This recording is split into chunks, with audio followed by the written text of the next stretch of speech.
उसे भगवा डाकू ने ढेर कर दिया। फिर हम घोड़ों पर सवार हो गए। घोड़े फायरिंग की आवाज से परेशान हो रहे थे। एड़ लगाई तो घोड़े दरख्तों के नीचे एक तरफ को दौड़ पड़े। भगवा और मैं घोड़ों से चिमटे हुए थे। हमारे पीछे अब भी फायरिंग हो रही थी, मगर घोड़े बेतहाशा दौड़ रहे थे और वो हमें बहुत जल्द नशेबी मैदान से निकालकर मशरिक की जानिब टेकरों के अकब में ले गए थे। अब हम फायरिंग की जद में तो नहीं थे, मगर पुलिस हमारा ताकुब कर सकती थी। भगवा डाकू बुलंद आवाज में बोला, ठाकुर मेरे साथ साथ घोड़ा दौड़ाते चलो। घोड़े डाकुओं के थे और शायद उन्हें सिधाया गया था। अपने आप झाड़ियों और दरख्तों से बचकर हवा से बातें करते उड़े चले जा रहे थे। बहुत जल्द वशराम का डेरा बहुत पीछे रह गया। अब रात की तारीकी ने पहाड़ियों और मैदानों को अपनी अंधेरी चादर में लपेट लिया था। हमारे 2 साथी पुलिस मुकाबले में मारे गए थे। सिर्फ 2 डाकू जान बचा सके थे। एक जगह हमने घोड़ों से उतरकर थोड़ा आराम किया और फिर अपने सफर पर रवाना हो गए। रात के पिछले पहर दूर पहाड़ियों के दरमियान बिजली की रोशनियां झिलमिलाती नजर आईं तो भगवा ने उधर इशारा करके कहा, ये बोराला का कस्बा है ठाकुर, आगे घाट तक का दरिया आएगा।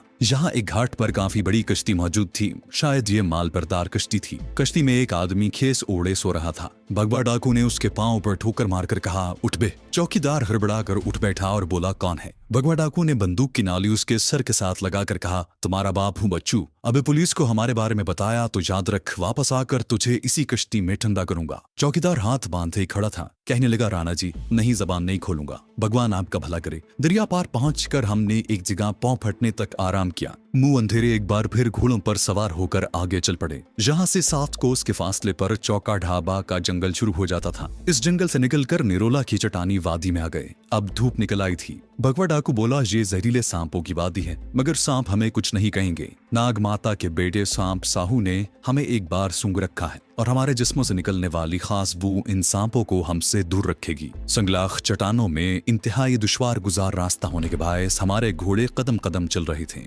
चट्टानों से निकलते ही दूर पश्चिम की तरफ धारीदार चट्टानी पहाड़ियों का सिलसिला नजर आया। ये निरोला की पहाड़ियां थीं और इन्हीं पहाड़ियों के दामन में सिथा डाकू की खुफिया कमीनगाह थी और ये कमीनगाह एक पहाड़ी गार में बनी हुई थी। इस वादी में दाखिल होते ही 2 डाकू पोशीदा मोर्चों से निकलकर हमारे साथ हो लिए। सिधा मुझे देखकर बहुत खुश हुई। उसकी कलाई में उसका बेटा सांप भी मेरी तरफ फन उठाए तक रहा था। मैं सिधा के करीब होने की जुर्रत न कर सका। रघु, तुमने बाल क्यों मुड़वा डाले? जब मैंने उसे अपनी सारी बिपता सुनाई तो वो गुस्से में खौल उठी। जिसने तुझ पर जुल्म किया है मैं उनसे तेरा इंतकाम लूंगी। उसकी शरबती आंखें गुस्से में सुर्ख हो रही थी। उसने भगवा डाकू से खुश होकर कहा, तुमसे बहुत खुश हूँ भगवा। भगवा डाकू हाथ जोड़कर बोला, नाग माता ये तो मेरा कर्तव्य था जिसका पालन किया। नौरीन भी वहां गई। वो पहले से कुछ दुबली हो गई थी और जंगली जिंदगी की कठिनाइयों ने उसका रंग सांवला कर दिया था। अब हमारे सामने सबसे बड़ा मसला नौरीन को अहमदाबाद ले जाकर अपने खुफिया एजेंट के हवाले करना था और ये बड़ा कठिन काम था। अगर मैं साथ जाता तो मेरे पकड़े जाने का खतरा था। साथ न जाता तो नौरीन अपने एजेंट के पास नहीं पहुंच सकती थी। रात सिधा मेरे साथ बैठी देर तक इस मौजू पर गुफ्तगू करती रही। आखिर ये तय पाया कि वो हमारे साथ जाएगी। मैं सोच में पड़ गया। सिधा मेरे बाजू पकड़कर बोली, तू क्या सोचता है रघु? मैं तुझे मौत के मुंह में अकेला नहीं जाने दूंगी। मैं तेरे साथ जाऊंगी और तुझे हर आफत से बचाऊंगी। 3 दिन तक मैंने वहां आराम किया। इस दौरान में मैंने शेव नहीं बनाई थी, जिसके नतीजे में मेरी मूछें कुछ बढ़ाई थी, दाढ़ी भी बढ़ाई थी और सर पर छोटे छोटे बाल निकल आए थे, लेकिन मैं फिर भी पहचाना जा सकता था। सिधा ने कहा, हम भेस बदल कर जाएंगे।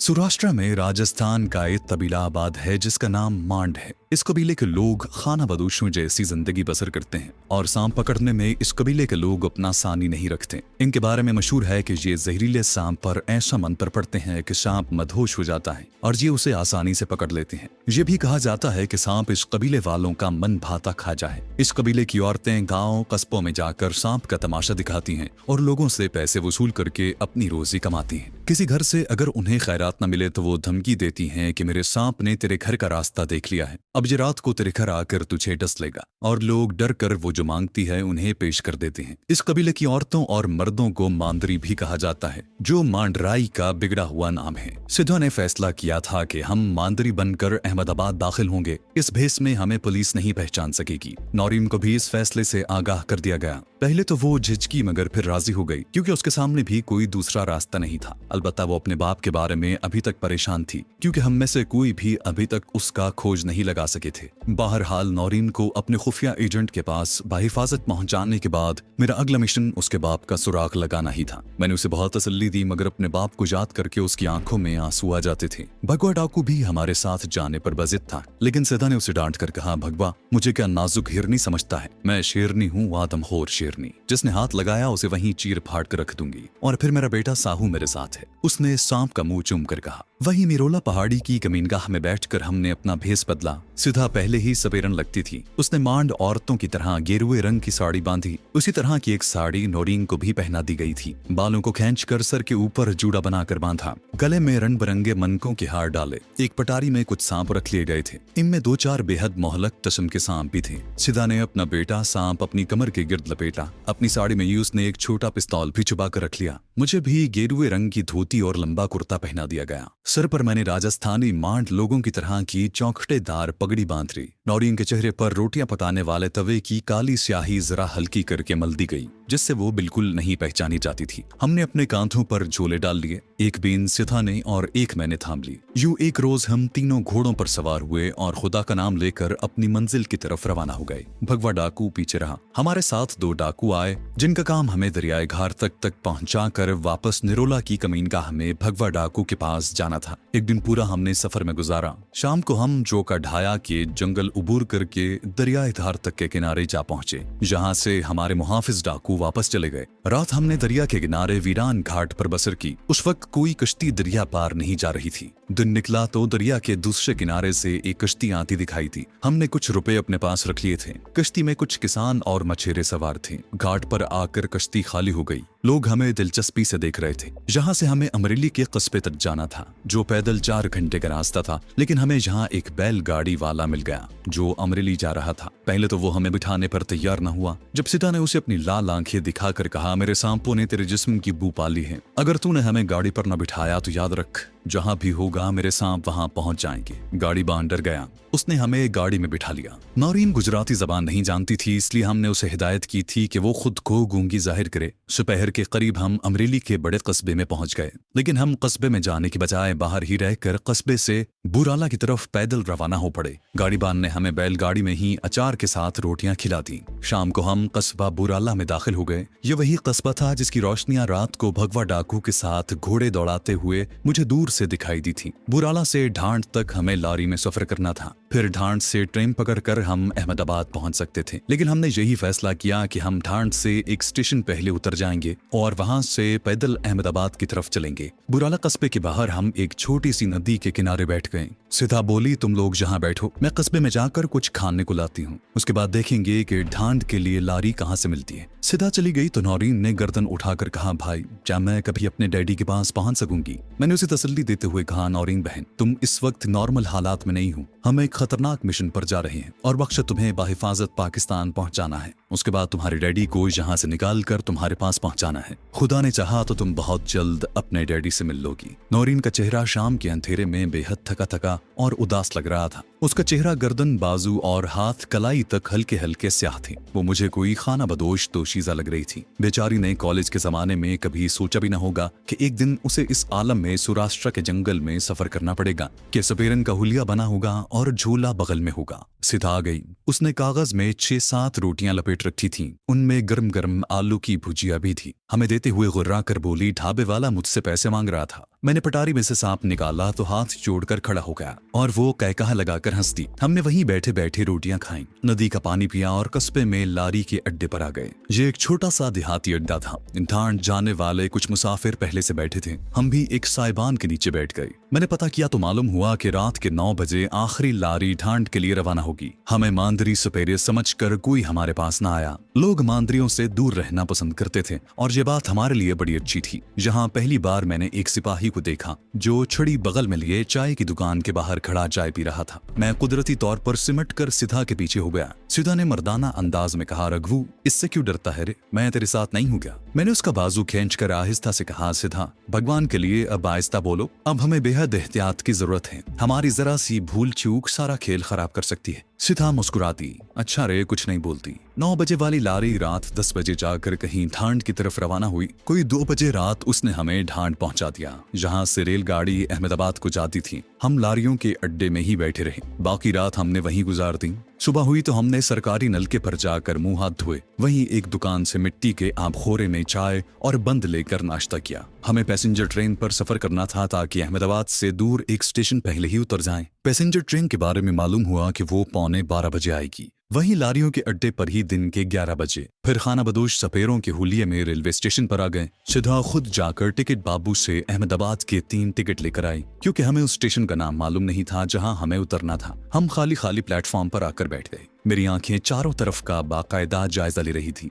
जहां कोई सिपाही नजर नहीं आ रहा था। कमबख्त गाड़ी लेट थी। तकरीबन 12:30 बजे मुसाफिरों से लदी फंदी आई। हम भी 3rd क्लास के एक डिब्बे में घुसकर फर्श पर बैठ गए। पहले तो हमें वहां कोई जगह न मिली, कोई भी परे नहीं खिसक रहा था। सिधा ने पटारी से फुनकारता हुआ एक सांप निकाला तो एकदम से लोग परे परे हट गए और हमें बैठने को जगह मिल गई। ट्रेन हर स्टेशन पर रुक रही थी। दिन ढल रहा था कि दूर से कारखानों की बड़ी बड़ी चिमनियां नजर आने लगी। मैंने सिधा को इशारा किया कि हमें अगले स्टेशन पर उतरना होगा। उसने आहिस्ता से असबात में सर हिलाया। गाड़ी जिस अगले स्टेशन पर जाकर ठहरी उसका नाम भरवाना रोड था। ये अहमदाबाद से अमरावती की तरफ जाते हुए दूसरा स्टेशन था। गोया हम उस वक्त अहमदाबाद शहर से कोई 10-15 मील के फासले पर थे। हम भरवाना रोड स्टेशन पर रेल से उतर पड़े। यहाँ एक करीबी बड़े शहर के असरात वाज़े तौर पर देखे जा सकते थे। 2-4 सजे सजाए तांगे खड़े थे। एक तरफ कुछ रक्शे भी मौजूद थे। दूर बस स्टॉप पर एक ओमनी किस्म की बस मुसाफिर उठा रही थी। चाय सिगरेट की दुकानों की जानिब 2 सिपाही भी नजर पड़े। मैं सिधा और नौरीन को लेकर पीपल के एक दरख्त के नीचे आ गया। जहाँ मिट्टी का एक शिकस्ता चबूतरा था जिसके पास पानी का दस्ती पंप लगा था। हम यहाँ बैठ गए।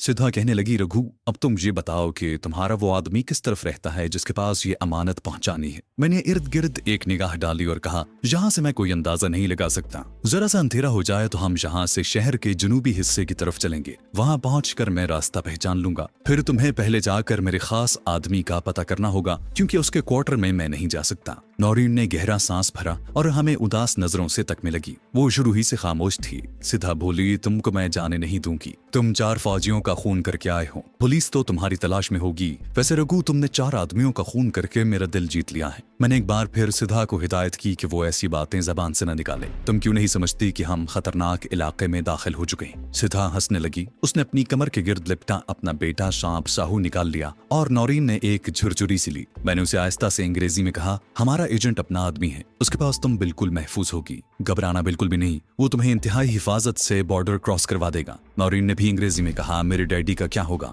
मैंने उसे तसल्ली देते हुए कहा, डैडी की तुम फिक्र मत करो नौरीन, हम इंशाल्लाह उन्हें भी बहुत जल्द तुम्हारे पास पहुंचा देंगे। जब सूरज शहर की तरफ नीचे चला गया तो मैंने सिधा और नौरीन को साथ लिया और शहर की तरफ चल पड़ा। मैंने अपनी भारी भरकम पगड़ी बल्कि पगड़ को अपने माथे पर काफी नीचे कर रखा था ताकि आसानी से पहचाना न जा सकूं। मैं सिधा और नौरीन के पीछे पीछे था और उन्हें अंदाजे से गाइड कर रहा था। हम सड़क छोड़कर चल रहे थे। एक जगह से मैंने रेलवे लाइन पार की और लोहे के स्क्रैप से भरे हुए मैदान में से गुजरकर शहर के मज़ाफात के जुनूब की तरफ रुख कर लिया। मैं ठीक रास्ते पर जा रहा था क्योंकि मुझे दूर से उस कारखाने की चिमनी दिखाई देने लगी थी जो हमारे एजेंट के क्वार्टर से ज्यादा दूर नहीं थी। जहां तक पहुंचते पहुंचते शाम का अंधेरा चारों तरफ फैल गया। आसपास कारखानों के क्वार्टरों, दूर शहर की ऊंची इमारतों और सड़क पर बिजलियां रोशन हो गईं। हम चिमनी वाले कारखाने से हटकर गुजरते हुए पुराने तालाब के घाट पर पहुंच गए। जहां मैं रुक गया, सिधा और नौरीन भी रुक गईं। अब मैंने सिधा को दूर से अपने एजेंट का क्वार्टर दिखाया जिसके सामने कोई 20 गज के फासले पर खंबे पर एक बल्ब रोशन था। सिधा, उस खंबे के पास जो कोने वाला अकेला क्वार्टर तुम्हें नजर आ रहा है, वहां हमारा एजेंट दादा भाई रहता है। नौरीन को मेरे पास ही रहने दो,